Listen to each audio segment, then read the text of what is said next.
Okay, so for these surface area problems, we're going to go over a rectangular prism and a triangular prism and a cylinder. These formulas right here at the top of your paper are slightly different from your reference sheet that you get. So I am going to actually physically be talking about these formulas on this paper.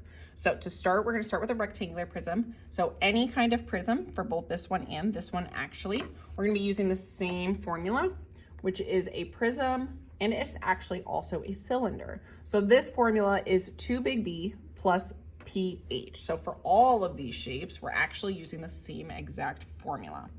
So for surface area, to start. Jeremiah, if you are by the bus circle, please wait for your bus. It is getting ready to turn. Jeremiah, So for these two problems, actually all three of these, we're going to be using the same exact formula because on the reference sheet, they are all the same. So we're going to start by doing this one.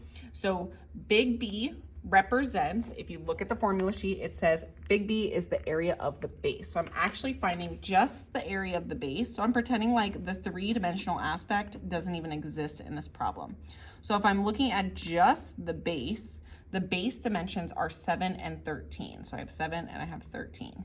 Because it is a rectangle, the 9 represents the height of the figure, like 3D coming off your paper. So when I'm finding big B, I'm doing the area of the base. So I'm gonna do base times height. So I'm gonna do 13 times 7, because just of the bottom, I have 7 and 13. So 7 times 13 is 91.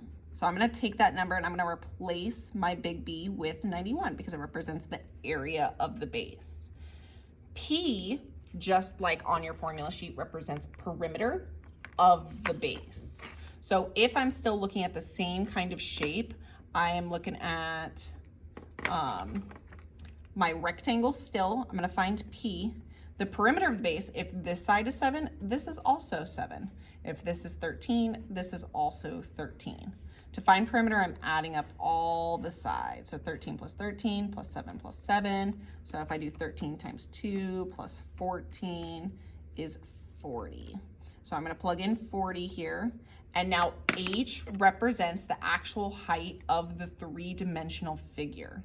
So three-dimensionally, my height for the shape, how far it's actually coming out of my paper, is 9. So H represents really the width of the 3D figure.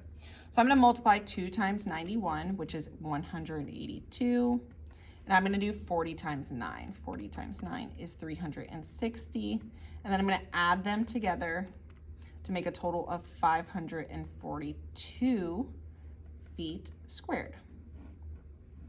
Using the same formula, because I'm still using a prism, I'm going to now do the same thing, but now it's a triangular prism because the base is no longer a rectangle.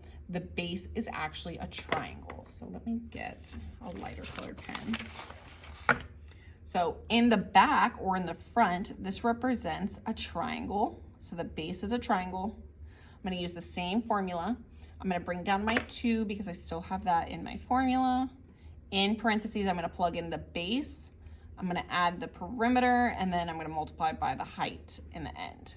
So let's start with big B. So to find big B, I'm doing the area of the base again, but now my base is a triangle. So instead of using all the dimensions, I'm thinking I just see this triangle in the back. So big B, to find the area of a triangle, is 1/2 base times height. So if I look at the base of the triangle, the base means the bottom of the triangle, so right here. So this dimension on this three-dimensional shape is the same as the front triangle. So if 12 is here, 12 is actually right here. So the base is 12. The physical height of the base, going straight up, represents 4.1. And I can multiply those together, and then I can divide by 2 because I'm multiplying by 1/2, so I'm cutting it in half. So 24.6.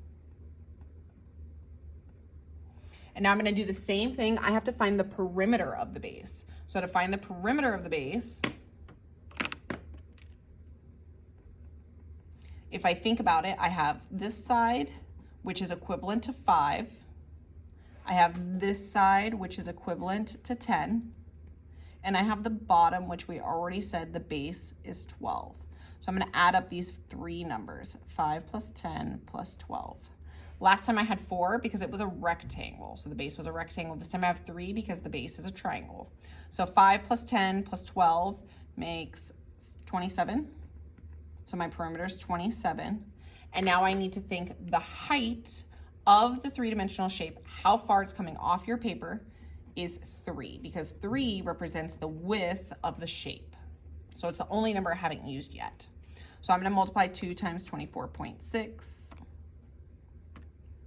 Oops. 2 times 24.6 is 49.2.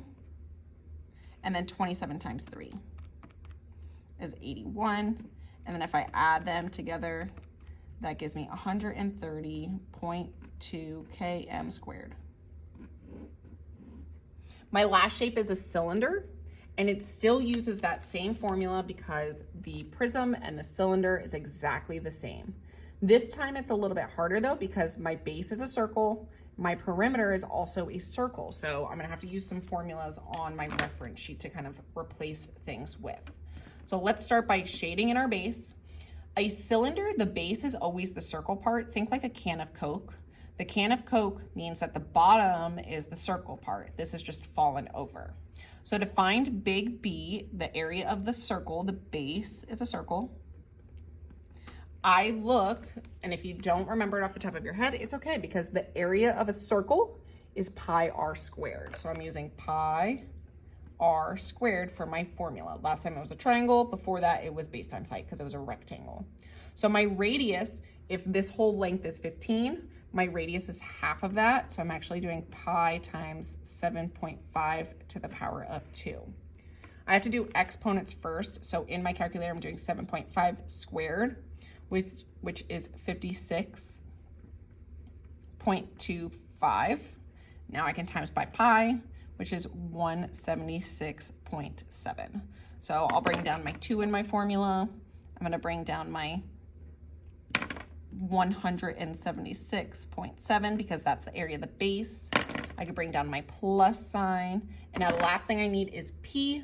P is the perimeter of the base. So I have to find perimeter.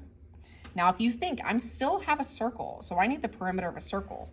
Normally we just add up all the sides, but a circle has no sides. So there's a formula that you need to use, which is the circumference formula. The circumference is like the pizza crust. It goes around the outside of the circle. So you have options. You can use 2 pi r or pi d. I'm gonna use 2 pi r just because a lot of people prefer that formula. So whenever I plug this in, my radius, once again, remember we use half of 15. So I'm gonna do 2 times pi times 7.5. So 2 times pi, 2 times pi times 7.5 is around 47.1. So I'm gonna plug in 47.1, and I'm gonna multiply by the height of the physical shape. Remember, it's like, how tall is your soda can? So 9. So if I multiply these, I get 424.47.1 times 9. Oh, 243.9, I'm sorry. Oh, what am I saying? 423.9, and then multiply these. 2 times 176.7 is 353.4. And now if I add them together, I get 777.3 meters squared.